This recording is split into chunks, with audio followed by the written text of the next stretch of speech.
ক্ষমতাচ্যুত প্রধানমন্ত্রী শেখ হাসিনার কন্যা সাইমা ওয়াজেদ পুতুলের বিরুদ্ধে এবার প্রতিবন্ধীদের সহায়তায় টাকা আত্মসাতের প্রমাণ পেয়েছে দুর্নীতি দমন কমিশন দুদক। সংস্থাটির দাবি, সূচনা ফাউন্ডেশন খুলে পুতুল প্রায় 450 কোটি টাকা আত্মসাৎ করেন। তার অর্থ লোপাটের সহযোগী ছিলেন সাবেক মন্ত্রী, এমপি, এনবিআর চেয়ারম্যান, ব্যবসায়ী সহ 35 জন। প্রতিবন্ধীদের নিয়ে কাজ করার উদ্দেশ্যে ক্ষমতাচ্যুত প্রধানমন্ত্রী শেখ হাসিনার মেয়ে সাইমা ওয়াজেদ পুতুল প্রতিষ্ঠা করেছিলেন সূচনা ফাউন্ডেশনের। গত জানুয়ারিতে এই প্রতিষ্ঠানটির নামে ওঠা দুর্নীতির অভিযোগ অনুসন্ধানের নামে দুর্নীতি দমন কমিশন দুদক। দুদকের মহাপরিচালক আক্তার হোসেন জানান, সূচনা ফাউন্ডেশনের নামে 450 কোটি টাকা আত্মসাৎ এবং প্রতিষ্ঠানটির ব্যাংক হিসেবে 930 কোটি টাকারও বেশি সন্দেহজনক লেনদেনের প্রমাণ পেয়েছে দুদকের অনুসন্ধান টিম।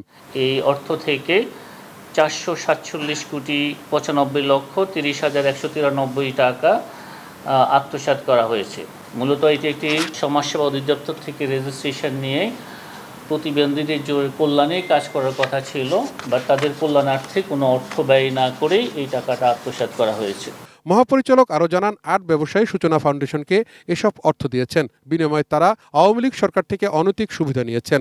এছাড়া প্রায় 1 কোটি টাকার কর মওকুফের ঘটনায় এনবিআর সাবেক চেয়ারম্যান নজিবুর রহমান সহ 15 জনের নাম এসেছে দুদকের এজাহারে। জাতীয় রাজস্ব বোর্ডের যে সমস্ত কর্মকর্তারা এই মামলায় সম্পৃক্ত হয়েছেন তাদের বিরুদ্ধে অভিযুক্ত হয়েছে যে এই সূচনা ফাউন্ডেশনকে এবং যারা এখানে দান করেছেন তাদেরকে কর অব্যাহতি প্রদানে তাদের অনুমোদন ছিল। এর আগে রাজুক থেকে অবৈধভাবে প্লট নেওয়ার ঘটনায় সাইমা ওয়াজেদ পুতুলের বিরুদ্ধে আরও একটি মামলা করেছিল দুদক। Towhid Sourav, ATN news, Dhaka.